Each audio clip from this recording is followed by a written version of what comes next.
अस्सलाम वालेकुम and welcome to Infotech computer ITC. आज की क्लास में मैं आपको पढ़ाने वाला हूं एक्सेल में पेज लेआउट टैब। अगर आप लोग भी एमएस एक्सेल में अपनी शीट्स को प्रोफेशनल तरीके से प्रिंट करना चाहते हैं तो ये पेज लेआउट सेटिंग्स आपके लिए बहुत ज़्यादा ज़रूरी हैं।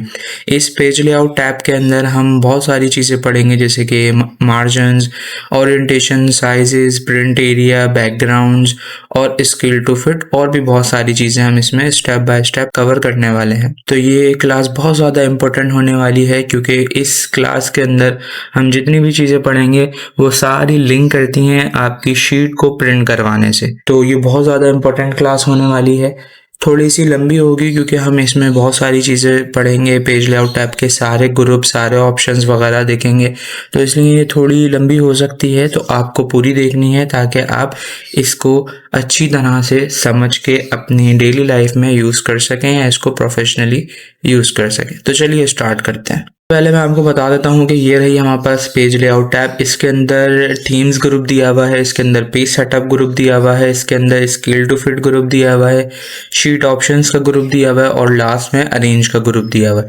ये सारे ग्रुप्स और इनके अंदर जितनी कमांड्स या ऑप्शंस हैं वो सब आज हम कवर करने वाले हैं। तो स्टार्ट करते हैं हम थीम से। थीम का काम ये होता है कि जैसे लेट सपोज हमने यहाँ पे कुछ भी लिखा हुआ है या हम जो है अपनी शीट के कलर्स वगैरह चेंज करना चाहते हैं, या ये जो हेडिंग्स हैं मतलब कॉलम्स के नेम हैं या रॉस के नंबर्स हैं, इनका फॉन्ट अगर हम चेंज करना चाहते हैं तो हम थीम का यूज़ कर सकते हैं। देखें, अगर मैं यहाँ से चेंज करूँ और मतलब मैं सिंपल कर्सर लेके जा रहा हूँ और देखें आपकी जो भी चीज़ है, बैकग्राउंड और लिखा हुआ हेडिंग, सारी की सारी चीज़ें चेंज हो रही हैं। देखें यहाँ पे गौर कीजिएगा और यहाँ पे भी गौर कीजिएगा कि यहाँ से मैं इसको जो भी थीम चूज़ करता हूँ वो ना सिर्फ हमारी वर्डिंग पे, जो हमारी हेडिंग्स हैं उन पे भी हो रही है।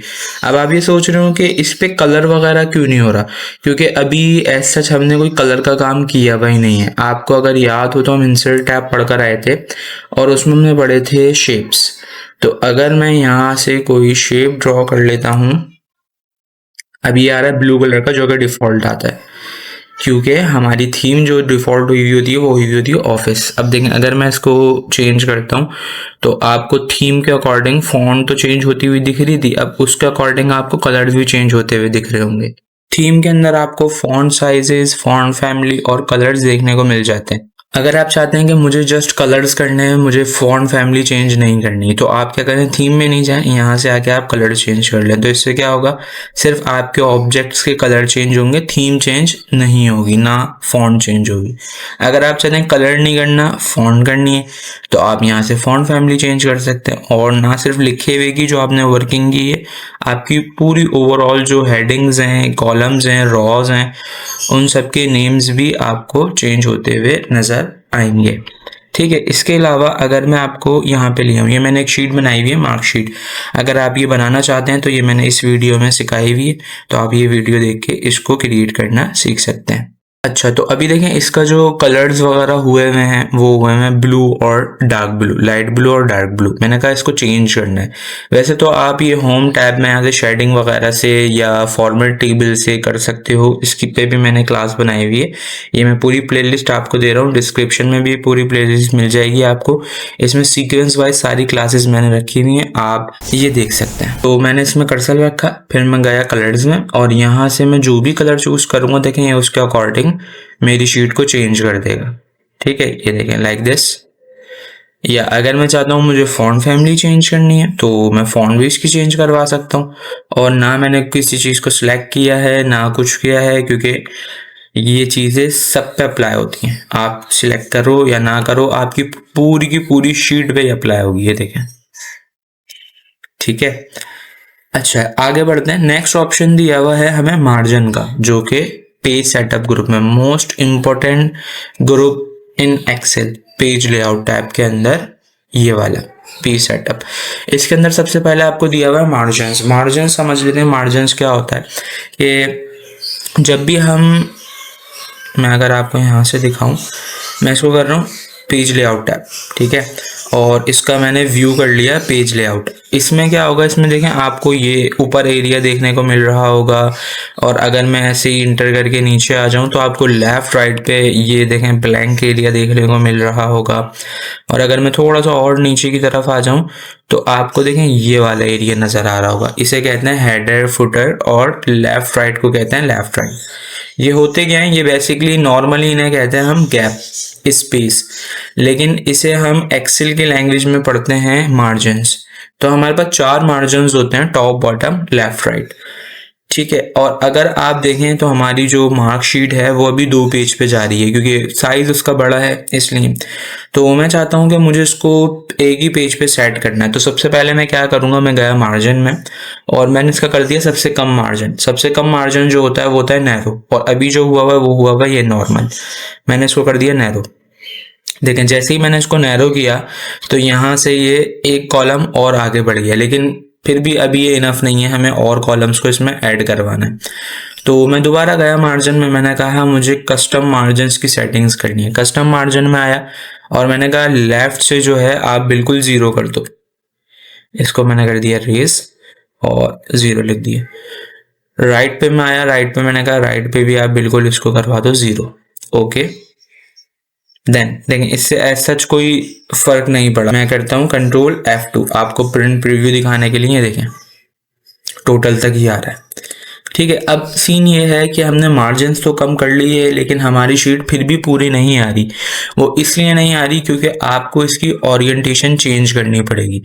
ओरिएंटेशंस क्या होती हैं, डायरेक्शन, कि आप जो शीट बना रहे हो उसकी डायरेक्शन क्या है। जैसे अभी जो ये हम मार्कशीट बना रहे हैं ये है लैंडस्केप में, तो इसके लिए हमें इसकी ओरिएंटेशन करवानी पड़ेगी लैंडस्केप। जैसे ही मैं इसकी ओरिएंटेशन लैंडस्केप करूंगा, देखें इसके सारे के सारे कॉलम्स एक पेज पे फिट हो जाएंगे। मैंने कंट्रोल F2 की आपको दिखाने के लिए, और देखें ये इजीली प्रिंट आउट में शो हो रही है, ठीक है। अगर मैं मार्जिन्स नॉर्मल रहने देता तो क्या होता, देखें मेरा कॉलम्स आगे पीछे दूसरे पेज पे जाता है।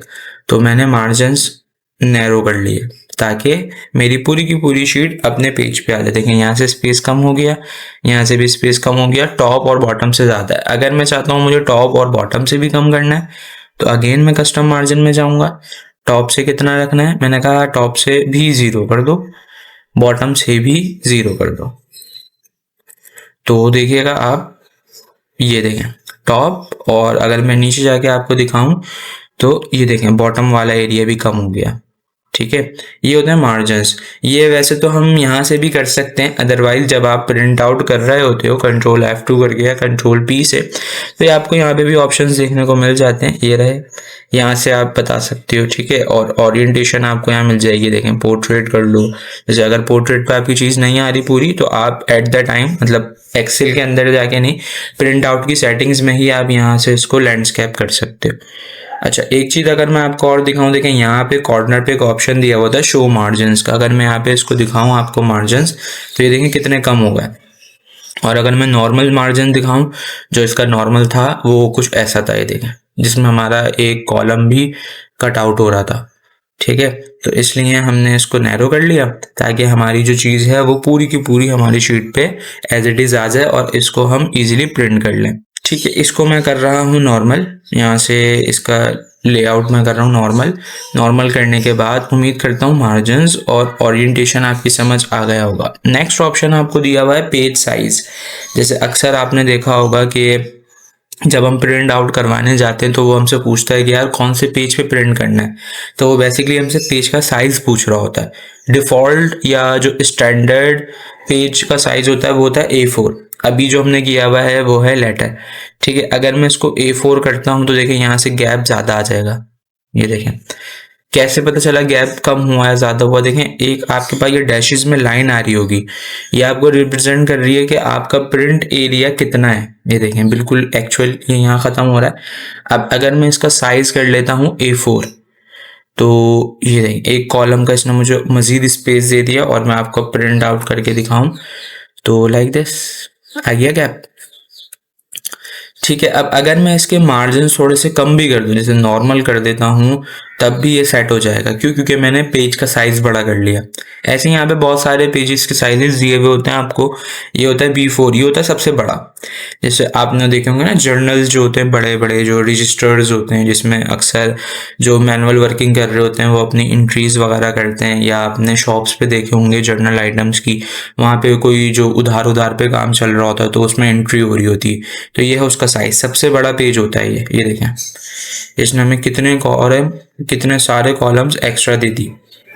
लेकिन सिर्फ यहीं से आपको साइज चेंज नहीं करना, एक्चुअल साइज आप यहाँ से जो रख रहे हो जब आप प्रिंट आउट करोगे तो एक्चुअल साइज सेम यही साइज का पेपर आपके पास होना चाहिए, तभी आप इसको इजीली प्रिंट कर सकोगे, वरना प्रिंट में मसला होगा, आपकी चीज़ सही से प्रिंट नहीं हो पाएगी। इसके बाद नेक्स्ट ऑप्शन दिया हुआ है आपको प्रिंट एरिया। प्रिंट एरिया का काम ये होता है कि अभी अगर मैं प्रिंट करूं तो जितना मैंने लिखा हुआ है, जो कुछ मैंने किया हुआ है, वो सब देखें प्रिंट हो रहा है। ठीक है, मैं चाहता हूं कि मुझे ऐसा करना है कि सिर्फ बच्चे के नाम चाहिए और इसके ये जो सब्जेक्ट्स हैं ये चाहिए, और ऑप्ट एंड मार्क्स तक चाहिए, परसेंटेज नहीं चाहिए, ग्रेड नहीं चाहिए, रैंक नहीं चाहिए, और रोल नंबर नहीं चाहिए। तो मैंने क्या करा, मैंने सिंपल इसको सिलेक्ट किया, जितना मुझे प्रिंट में एरिया चाहिए था मैं प्रिंट एरिया में गया और इसको मैंने कर दिया प्रिंट। सेट प्रिंट करने के बाद अब करें Ctrl+P या Ctrl+F2, तो आपके पास जस्ट वही एरिया आएगा जितना आपने सेट करवाया है।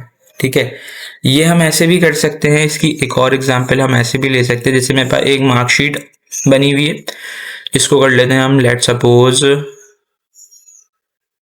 Marksheet for class 9।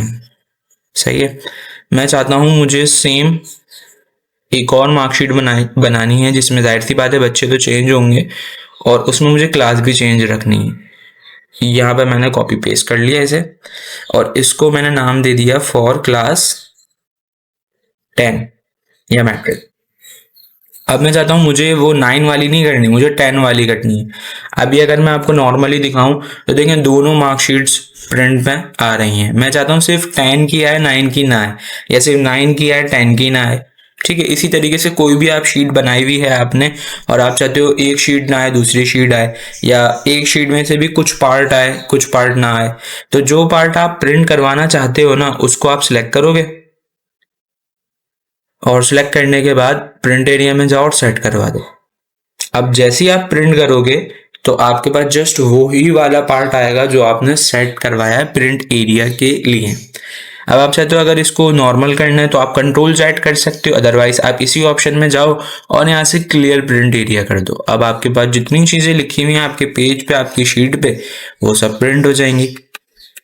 ठीक है, इसके बाद आ जाते हैं नेक्स्ट, ब्रेक। ब्रेक का ऑप्शन एज सच कोई इतना खास नहीं है, लेकिन मैं बता देता हूँ आपको इसका क्या काम होता है।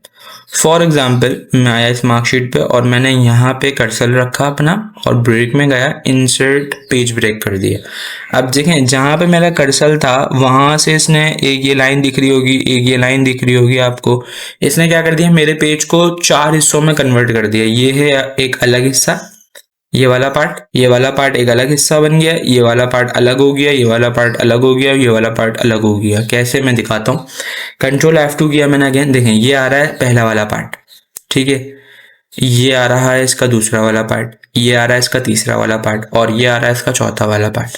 ठीक है, इसका क्या काम होता है, यही काम होता है इसका कि आपके ये किसी भी वर्क को ब्रेक कर देगा 4 हिस्सों में। तो आप जब प्रिंट भी करोगे ना तो वो ब्रेक होकर ही आएंगे, एक साथ नहीं आएंगे। रिमूव करना चाहते हो आप, मतलब इसको ख़त्म करना चाहते हो तो रिमूव पेज ब्रेक कर दो, ये हटा देगा। नेक्स्ट आपको ऑप्शन दिया हुआ है बैकग्राउंड का, कि अगर आप ये जो एक्सेल की शीट है इसका जो बैकग्राउंड आ रहा है अभी यह है वाइट कलर का, मैं चाहता हूँ कोई ग्रे कलर का हो जाए, या कोई पिक्चर लगानी है मुझे, या कोई बैकग्राउंड लगाना है, तो वो कैसे लगेगा। बैकग्राउंड पे क्लिक करें आप, और बैकग्राउंड पे क्लिक करने के बाद अगर आपके पास नेट चल रहा होगा तो ये आपको 3 ऑप्शन दे देगा, फ्रॉम योर कंप्यूटर और सर्च फॉर इमेज, ठीक है, और वन ड्राइव।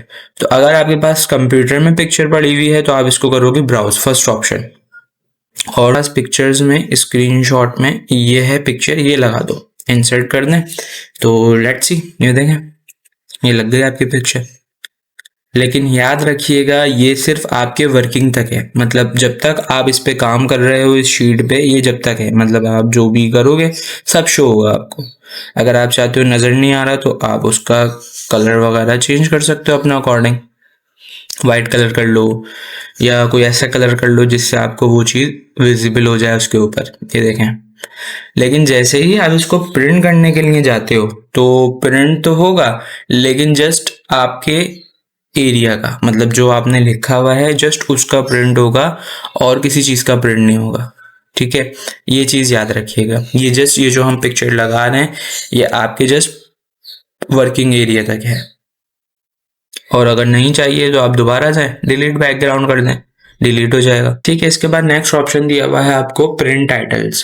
प्रिंट टाइटल्स का बहुत ही इंपॉर्टेंट रूल है एक्सेल के अंदर। मैं क्या कर रहा हूँ, मैंने इतनी चीज़ों को डिलीट कर दिया, मतलब मैं इतनी रॉस डिलीट करना चाहता हूँ। उसके लिए मैंने क्या किया, सिलेक्ट किया, कंट्रोल माइनस किया और मैंने कहा मुझे ये सारी की सारी रॉस डिलीट करके दे दो।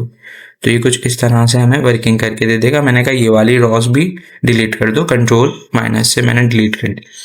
ठीक है, और मेरा डेटा थोड़ा सा लंबा हो गया, मैं और इसको मज़ीद लंबा करने के लिए तेरे पार्ट को कॉपी करता हूँ और यहाँ नीचे आके कर देता हूँ पेस्ट, ताकि हम अपना जो डेटा है वो थोड़ा सा लेंथी कर लें, लॉन्ग कर लें, आपको समझाने के लिए। ये सब क्या आ रहा है, ये एरर वेरर क्यों आ रहे हैं, इनको फिलहाल छोड़ दें अभी। ठीक है भाई, तो ये हो गया हमारा एरिया। अब मैं अगर आपको इसको प्रिंट करके दिखाता हूँ कंट्रोल F2 से, तो ये देखें, ये हमने अभी इसको लैंडस्केप किया हुआ है ना। अगर मैं इसको पोर्ट्रेट कर लेता हूँ, सही है, पोर्ट्रेट करने के बाद इसका मैं साइज कर लेता हूँ A4। मैंने अपना डेटा थोड़ा सा लंबा कर लिया। अब देखिएगा क्या होता है, अब जब मैं इसको प्रिंट करता हूँ ना कंट्रोल F2 करके, तो देखें ये तो ठीक आ रहा है, ये मेरे रोल नंबर्स आ गए, ये मेरे नेम्स आ गए, कंप्यूटर और ये सब आ गया। जब मैं इससे अगले पेज पे जाता हूँ ना, तो देखें यहाँ पे मुझे कुछ दिख ही नहीं रहा कि ये क्या है, ये क्या है, ये सब क्या है, कुछ दिख ही नहीं रहा मुझे। तो मैं चाहता हूँ यहाँ पे वो हेडिंग आए, जिससे मुझे पता तो चले कौन सा कॉलम किस चीज़ का है, कौन सा कॉलम किस चीज़ का है। इससे तो मुझे आइडेंटिफिकेशन ही नहीं हो रही। तो आप क्या करोगे, आप क्या इस हेडिंग वाली रॉ को दोबारा कॉपी करके वहाँ पे ऐड करोगे, और अगर ऐसा कर भी लेते हो तो पहली चीज़ कितनी दफ़ा करोगे, और ऐसे सही लगेगा भी नहीं है, प्रोफेशनल तरीका भी नहीं है। तो आप क्या करोगे, आप जाओ सिंपल प्रिंट टाइटल्स में। प्रिंट टाइटल्स में आने के बाद यहाँ पे आपको पूरा मिलता है पेज सेटअप, और यहाँ से आप आते हो शीट में। शीट में आने के बाद देखो यहाँ पर ये ऑप्शन दिया हुआ होता है आपको कि प्रिंट टाइटल्स में row to repeat at top, कि कौन सी रॉ है जिसको तुम रिपीट करवाना चाहते हो हर पेज पे। आप सिंपल इस पे क्लिक करो एरो पे, और जस्ट वन टाइम क्लिक करके बता दो कौन सी रॉ है। मैंने कहा ये वाली रॉ है। ठीक है, इस पे दोबारा क्लिक करो और इसको कर दो ओके। अब चेक कीजिएगा control F2, see this first page, और ये आ गया आपका सेकंड पेज। ये देखें आ गए। मैं इसको अगर जूम कर लूँ थोड़ा सा, ये देखें आ गए हमारे कॉलम्स। तो ऐसे ही आपके पास जितना बड़ा एरिया हो, जितना भी डेटा हो आपके पास, जितना बड़ा एरिया हो, जितना बड़ा डेटा हो, कोई फर्क नहीं पड़ता। आप जैसे यहाँ से अपने टाइटल्स में जाके रिपीट एट टॉप रॉ को एक्सेस कर दो। फिर ये क्या करेगी कि आप जितनी भी कॉलम्स लोगे ना, या जितने भी पेजेस पे काम करोगे, या हर पेज पे आपकी हेडिंग को कॉपी करवाती रहेगी। नेक्स्ट ऑप्शन दिया हुआ है मैं स्केल टू फिट। अच्छा, सेम अकॉर्डिंग अगर मैं भी आपसे बात करूं कि ये जो हमारी शीट है ये प्रॉपर पूरी नहीं आ रही, इसके अंदर हमारे ग्रेड्स, परसेंटेज और रैंक नहीं आ रहे। ठीक है, तो अब हम क्या करें, हमने इसको लेना भी पोर्ट्रेट में ही है, मार्जिन हमने बिल्कुल कम किए हुए, नैरो किया हुआ है, लेकिन फिर भी हमारे ये 4 कॉलम्स कट रहे हैं। तो आप क्या करोगे, आप यूज करोगे स्केल टू फिट का। स्केल टू फिट क्या करता है कि आपके पास जितना बड़ा डेटा हो, अगर आप चाहते हो कि ये सारा का सारा डेटा एक ही पेज पे आए, तो आप स्केल टू फिट का ऑप्शन यूज करोगे। कैसे, जैसे मैं आया विड्थ में, ये हुई है अभी ऑटोमेटिक, मैंने कहा नहीं इसको अकॉर्डिंग टू वन पेज कर दो। देखिएगा जो हमारा वो यहाँ पे एक लिमिट आ रही थी पेज की, अब वो एक्सटेंड हो गई, और कितनी हुई देख चेक कीजिए, सारी चीजें आएंगी इसके अंदर। ये देखें, जूम करके अगर मैं आपको दिखाऊं इसमें, ये देखें रोल नंबर, नेम, कंप्यूटर, ये हमारे सब्जेक्ट्स आ गए, टोटल, टोटल के बाद ऑब्टेन मार्क्स, परसेंटेज, ग्रेड और रैंक। हाँ, ये थोड़ा सा छोटा आपको नज़र आ रहा होगा, छोटा छोटा सा, क्योंकि अब जाहिर सी बात है आपका डेटा ज़्यादा है, लेकिन वो एक पेज पे ही प्रिंट करके आपको देगा। ये अक्सर आपने देखा होगा इस तरह से अटेंडेंस शीट जो बनी हुई होती है। फिलहाल मैं अभी अगर देखो इसको प्रिंट करता हूँ तो ये बहुत थोड़ी सी आ रही है, आनी भी चाहिए क्योंकि ये तो बहुत बड़ी है। तो सबसे पहली चीज़ मैंने इसको करवाया है यहाँ से लैंडस्केप, ताकि थोड़ा सा एरिया मज़ीद मुझे मिल जाए। और इसका साइज मैं करवा लेता हूँ A4। जितना मुझसे मार्जिन से ओरिएंटेशन से हो सकता है उतना तो मैं कर लूँगा, लेकिन अभी भी ये पूरी शीट नहीं आ रही। ठीक है, ये सिर्फ कितने आ रहे हैं, 10 दिन आ रहे हैं ये, जबकि मुझे पूरे 30 दिन की चाहिए, 20 दिन अभी और चाहिए। तो मैं क्या करूँगा, इतना सब कर लिया, इससे भी नहीं हो रहा तो आप यूज़ करोगे स्केल टू फिट। ये तो आपको 100% चीज़ करके देगा। मैं गया विड्थ में, मैंने कहा 1 पेज के अकॉर्डिंग कर दो। मेरी ये जो शीट बनी हुई है ना, इसको जूम इन करो, जूम आउट करो, छोटा करो, बड़ा करो, कुछ भी करो, 1 पेज के मुताबिक कर दो। तो देखो जैसे ही मैं इसको 1 पेज करूँगा ना, उससे पहले मैं आपको एक चीज़ दिखाता हूँ। ये देखिएगा स्केल, स्केल हुआ हुआ भी 100%।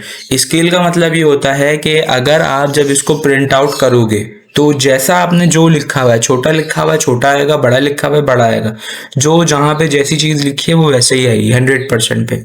अगर आप इसको छोटा कर लेते हो तो देखिए मैं कम करता हूँ इसको, तो ये देखिएगा ये वाली लाइन जो जो प्रिंट का एरिया आपको मेंशन कर दिया ना, इसकी लिमिट ये भी एन पे। देखें मैं इसको कम करूंगा, ये ओ पे जाती जाएगी, देखना आप।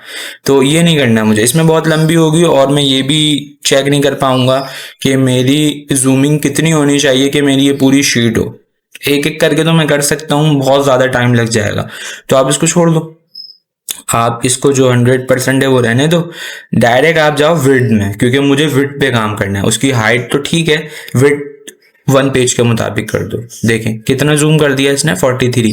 तो अब इसने 43 जूम कर दिया, इसका मतलब ये है कि मेरी शीट तो पूरी आ जाएगी, लेकिन सिर्फ मसला क्या होगा कि जो भी मैंने लिखा हुआ है वो थोड़ा छोटा छोटा हो जाएगा। अब जाहिर सी बात है आप इतनी बड़ी शीट प्रिंट कर रहे हो, लेकिन छोटे छोटे से मुराद ये नहीं है कि वो पिक्सेलेट होगा या सही से विजिबल नहीं होगा, ऐसा कुछ भी नहीं है। विजिबल भी होगा, सही से शो भी होगा, सारी चीज़ें आपको क्लियरली दिखेंगी भी, लेकिन बहुत छोटी छोटी हो जाएंगी वो। या अगर मैं चाहता हूँ यार 1 पेज के अकॉर्डिंग बहुत चीज़ें छोटी हो रही हैं, मेरे रिक्वायरमेंट के मुताबिक बहुत सारी चीज़ें छोटी हो रही हैं, तो मेरे मैनेजर ने कहा यार एक काम करो, आप इसको पूरी शीट को 2 पेजेस पे कर लो, एटलीस्ट 2 पेजेस पे आइए। तो आप क्या करो, यहाँ से 2 पेजेस कर दो, 2 पेजेस कर दो। अब देखिएगा क्या होगा, प्रिंट करो, ये हाफ यहाँ आ गई और इसकी हाफ ये आ गई, 2 पेजेस पे प्रिंट हो गई है।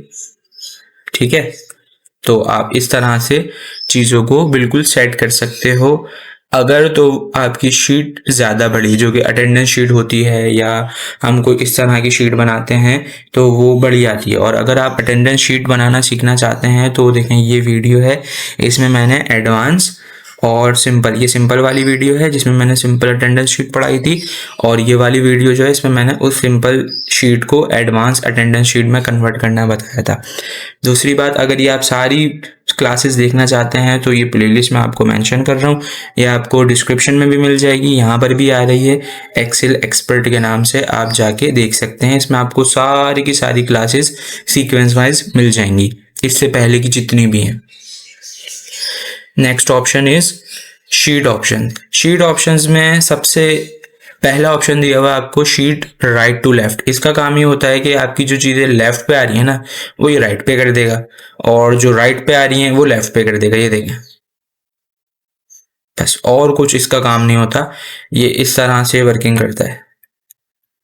ये आ गई हमारी चीज़ें, ये देखें, ये पहले लेफ्ट पे आ रही थी, अब ये सारी चीज़ें राइट पे आ रही हैं। और इवन आपका सिर्फ ये इंटरफेस नहीं, जितना आपने लिखा हुआ भी था, ये देखें मैंने पहला कॉलम यूज़ किया हुआ था रोल नंबर, यहाँ लेफ्ट पे जो आ रहा था, देखें इसने उसको भी राइट कर दिया। फिर नेम था, फिर कंप्यूटर, केमिस्ट्री, फिजिक्स वगैरह वगैरह, तो इसने उसी के अकॉर्डिंग कर दिया। तो अगर आप चाहते हो तो कर सकते हो, नहीं तो छोड़ दो।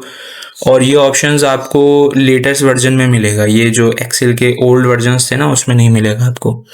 Next option is grid line. इसका काम क्या होता है यहाँ समझते हैं। मैं इसको करता हूँ प्रिंट। तो देखें अभी मेरे पास यहाँ पे कोई बॉर्डर्स वगैरह नहीं आ रहे, क्यों? मैंने किए हुए नहीं है। अगर मैं चाहूँ तो मैं इस तरह से इसको सिलेक्ट करूँगा, होम टैब में जाऊँगा और यहाँ से मैं इसको कर दूंगा ऑल बॉर्डर्स। अब इसके बॉर्डर्स आएंगे, ठीक है। अगर मैं ये चाहता हूँ कि मैं बॉर्डर्स ना करूँ, मुझे फिर भी बॉर्डर्स दिखने चाहिए, तो आप क्या करो, ग्रिड लाइंस में आओ और यहाँ पे प्रिंट पे चेक लगा दो। अब आपने जितना भी लिखा हुआ होगा ना, जो भी किया हुआ होगा, वो भी देखें आपको ग्रिड लाइन में शो होंगी। इससे सिर्फ ड्रॉबैक ये मिलता है आपको कि जितना पार्ट आपने लिखा हुआ है ना, ये उसका तो करेगा, उसके अलावा आगे पीछे की जितनी चीजें होंगी उसकी, उनका भी करेगा। देखें अगर मैं यहाँ पे थोड़ा सा कुछ लिख लेता हूँ, फिर यहाँ लिख लेता हूँ, यहाँ लिख लेता हूँ, अब देखिएगा ये जो बीच वाले एक्स्ट्रा स्पेसेस है ना, उनको भी ये ग्रिड लाइन में कन्वर्ट करेगा। बस थोड़ा सा ये इसका ड्रॉबैक है। अगर आप चाहते हो सिर्फ उतना पार्ट हो जितना मैंने लिखा हुआ है, तो आप इसको हटा दो प्रिंट में से और आप नॉर्मली बॉर्डर कर लो। बॉर्डर्स का ऑप्शन आपको इसीलिए दिया हुआ है कि आप जितने पार्ट पे करना चाहते हो अपने अकॉर्डिंग, आप अपने अकॉर्डिंग बॉर्डर्स कर सकते हो अकॉर्डिंग टू दिस ऑप्शन। नहीं चाहिए तो आप नो बॉर्डर्स कर दो, सिलेक्ट करो, बॉर्डर्स में जाओ और यहाँ से इसको नो बॉर्डर्स करवा दो, खत्म हो जाएंगे। खैर आगे बढ़ते हैं। Next view. व्यू का मतलब कि इसमें दो लेआउट्स दिए हुए होते हैं आपको, दो व्यूज दिए हुए होते हैं। एक होता है अभी का जिस पे आप वर्किंग कर रहे हो और एक होता है प्रिंट का। व्यू मतलब अभी जो आप वर्किंग कर रहे हो, अभी आपको ग्रिड्स लाइन दिखनी चाहिए, नहीं चाहिए तो हटा दो, ये देखें ब्लैंक हो जाएगा ये, और चाहिए तो चेक लगा दो। अक्सर ये होता है कि यहाँ पे ये ब्लैंक हो जाता है तो लोग परेशान हो जाते हैं कि भाई ये क्या हो गया, किस तरह से क्यों नहीं आ रहा। तो अक्सर लोग क्या कर रहे होते हैं, इसको ऐसे सिलेक्ट करके यहाँ से बॉर्डर्स कर देते हैं, इसके ऑल बॉर्डर्स, ये हो गया। लेकिन ये वो नहीं है, ये एक जुगाड़ है, क्योंकि आपने हमें फॉलो किया हुआ है, हमें आप सब्सक्राइब करते हैं और हमसे पढ़ रहे हैं, तो ये नहीं करना आपको। आपको जाना है सिंपल लेआउट टैब में और यहाँ से व्यू पे चेक लगा दें, खत्म, ठीक है। Next grids. ग्रिड्स के बाद आपको ऑप्शन दिया हुआ है हेडिंग्स। हेडिंग्स का काम क्या होता है? हेडिंग्स कौन? ये जैसे ABCD या 1 2 3 कॉलम्स या रॉस के जो नेम हैं, ये मैं चाहता हूँ मुझे ये भी प्रिंट में चाहिए, लेकिन ये भी प्रिंट में नहीं आ रहे। तो आप क्या करो, आप व्यू में तो देखें शो हो रहे हैं, अगर मैं अभी व्यू पे से हटा दूंगा अभी चले जाएंगे। मैं चाहता हूँ व्यू में ना हो, प्रिंट में शो हूं, तो प्रिंट पे मैंने चेक लगा दिया, देखिएगा, चेक करें। या अगर रॉस के नंबर 20 तक क्यों आ रहे हैं? क्योंकि मैंने लास्ट जो वर्किंग की हुई है वो 20 में की हुई है। पता कैसे चलेगा? क्योंकि मैंने वो हेडिंग्स हटा दी थी, तो मैं उसे शो करता हूँ। ये देखें 20 में लास्ट वर्किंग की हुई है मैंने, और यहाँ पे मैंने H में लास्ट वर्किंग की हुई है, तो ये आपको उसी के अकॉर्डिंग दिखाएगा, ठीक है। आप चाहते हो इनके ये बॉर्डर्स भी हैं, ग्रिड पे चेक लगा दो, अब देखो प्रॉपर हेडिंग्स भी आएंगी और जो आपके कॉलम्स या सेल्स हैं उनकी ग्रिड लाइंस भी आएंगी, मतलब बॉर्डर्स, ठीक है। ये ऑप्शंस इसमें दिए हुए होते हैं। और नेक्स्ट आपको दिया हुआ है अरेंज ग्रुप। अरेंज ग्रुप वैसे तो हम पहले पढ़कर आए हैं, जब हमने इंसर्ट टैब पढ़ी थी, इसमें हमने शेप्स वगैरह पढ़े थे, तो ये वही ऑप्शंस हैं बेसिकली। जब तक आप शेप नहीं लोगे तो आप उस अरेंज ग्रुप को यूज भी नहीं कर सकते। जैसे मैंने एक ये शेप लिया हुआ है और इसी को मैंने कॉपी किया, पेस्ट कर लिया, पेस्ट करने के बाद मैंने इसका कलर कर लिया डिफरेंट, ब्लैक कर लिया, ठीक है। अब ये पूरी टैब जो है, ये सारी की सारी चीज़ें मैंने इससे प्रीवियस क्लासेस में पढ़ाई हुई हैं, तो आप उसमें जाके इसको डिटेल में पढ़ सकते हैं। जस्ट मैं आपको ये ग्रुप बता रहा हूँ क्योंकि ये पेज लेआउट में लाया करता है, तो हमें ये भी पढ़ना है। जैसे अभी मेरे पास देखें ब्लैक कलर वाला शेप जो है ये आ रहा है ऊपर, मैं चाहता हूँ ये बैक पे चला जाए, तो आप इसको सेंड बैकवर्ड कर दोगे। आप चाहते हो कि ये जो है फ्रंट पे आ जाए, तो आप इसको ब्रिंग फ्रंट कर दोगे। या आप चाहते हो इसमें से मुझे ये जो ब्लू वाला शेप है ये हाइड करना है, चाहिए तो, लेकिन कुछ टाइम बाद चाहिए, तो डिलीट कर दो। नहीं, डिलीट नहीं करना चाहता, मुझे इसमें कोई इन्फॉर्मेशन लिखी हुई है जो मैं चाहता हूँ बार बार नहीं लिखनी मुझे। सिलेक्शन पैन में जाओ आप, यहाँ पे देखो आपको ऑप्शन मिल रहा है रेक्टेंगल 3, रेक्टेंगल 2, क्लिक करोगे वो आपको बता देगा ये कौन सा है सिलेक्शन के अकॉर्डिंग। तो ये रहा मेरा रेक्टेंगल 2 ब्लू वाला। इसके आगे देखें ये आ रही है आई आइकन, इसको क्लोज कर दें, वो हाइड हो जाएगा। और जब तक ये क्लोज रहेगी इसको क्लोज कर दो आप। जब तक वो आई क्लोज रहेगी आपका वो शेप यहाँ तो है लेकिन आपको विजिबल नहीं होगा। तो आप अगर चाहते हो दोबारा शो हो जाए तो अलाइनमेंट में जाओ दोबारा, तो आप दोबारा सिलेक्शन पैन में जाओ, यहाँ से इसको अलाउ कर दो, इसको क्लोज करो। या ये ऐसे ही आप चाहते हो सब करने हैं, जितने शेप्स हैं हाइड ऑल कर दो, शो ऑल कर दो, 4 हों 5 हों जितने भी हों वो सारे हाइड हो जाएंगे या वो सारे शो भी हो जाएंगे।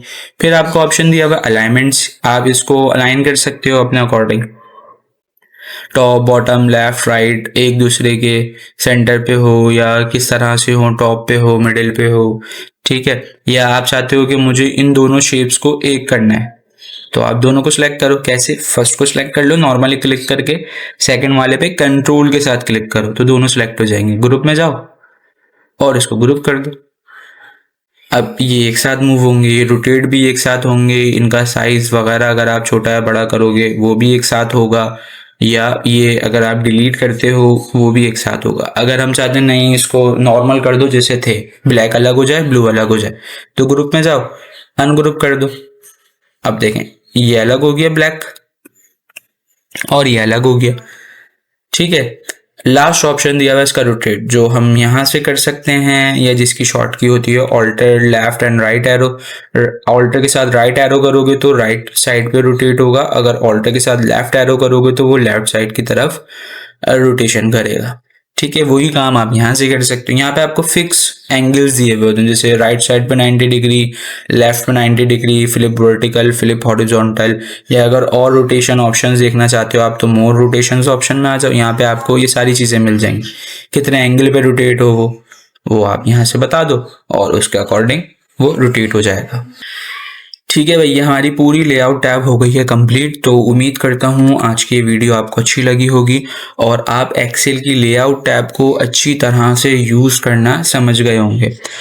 और अगर आपको ये वीडियो अच्छी लगी हो तो लाइक कर दीजिएगा, कमेंट में बताइएगा कि नेक्स्ट वीडियो किस पे होनी चाहिए, और इस एक्सेल की सीरीज़ को इसी तरह से कंटिन्यू रखा जाए एडवांस तक, या कोई और चीज़ अगर आप सीखना चाहते हैं तो वो भी आप कमेंट करके बता सकते हैं।